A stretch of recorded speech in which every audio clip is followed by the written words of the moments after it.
তোমাদের কিষানই বলছি। ও নিজের ভিডিওর ভিউ বাড়ানোর জন্য বাচ্চাটাকে আনার চেষ্টা করা হচ্ছিল নাকি?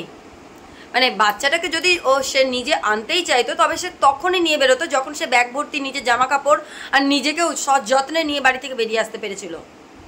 কার কথা বলছি তোমরা সবাই বুঝতে পারছো।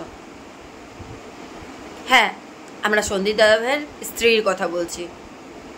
মানে কি বলবো, স্ত্রী বলবো না প্রাক্তন বলবো, তোমরা অবশ্যই কমেন্ট করো যে তাকে কি বলা যেতে পারে, যে শুধুমাত্র শারীরিক খিদার জন্য তার নিজের জন্ম দেওয়া একটা বাচ্চাকে ফেলে রেখে আসে। আজকে সে এই বাচ্চাটিকে ফেলে এসছে, কালকে সে অন্য বাচ্চাগুলোকেও ফেলে দেবে।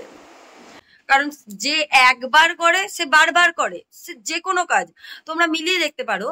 যেমন যে কোনো আমাদের বাংলার টলিউডের যে কোনো অভিনেত্রী বা অভিনেতারা যখন একবার বিয়ে করছে, টিকলে টিকলেও ভালো কথা, না টিকলে দুবার তিনবার চারবার করে বিয়ে করছে। এগুলোই তো আমাদের সমাজের কাছে প্রমাণ যে মানুষ কি না করতে পারে, তাই না?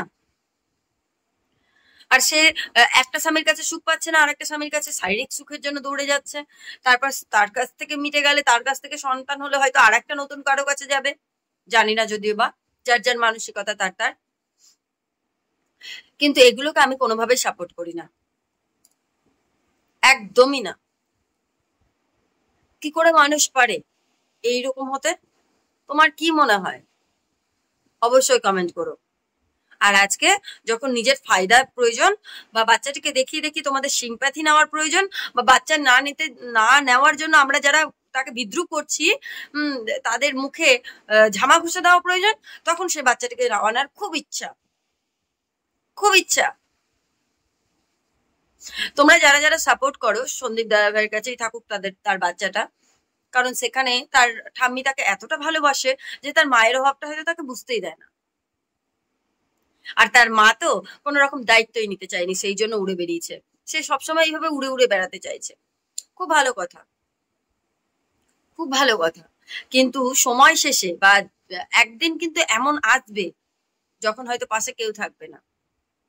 যারা এইসব তৈরি করা সম্পর্কগুলোকে মুখে ঝামা ঘষে দিয়ে বেরিয়ে আসে, তারা একবারও ভাবে না যে এর পরে পরিণতিটা আমার কি হবে।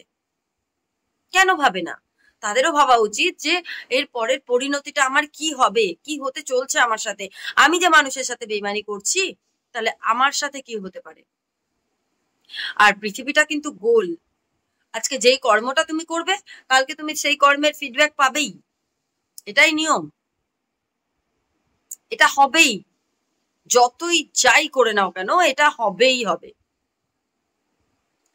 সো জানি না তাদের মন মানসিকতা কিরকম, তারা কোন মন নিয়ে এইটুকু একটা ফুটফুটে বাচ্চাকে এতটা পরিমাণে কষ্ট দিতে পারে, মায়ের থেকে দূরে রাখতে পারে। একটা বাচ্চা না ওইটুকু বয়সে মা ছাড়া কিছুই বোঝে না, কিন্তু সে শিখে গিয়েছে মা ছাড়াও বাঁচতে।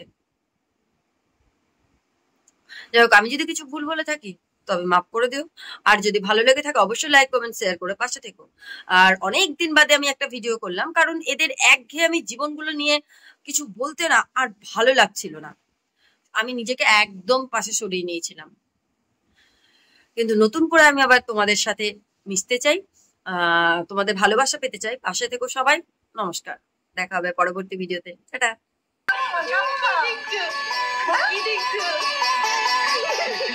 লজ্জা লজ্জা পাচ্ছে না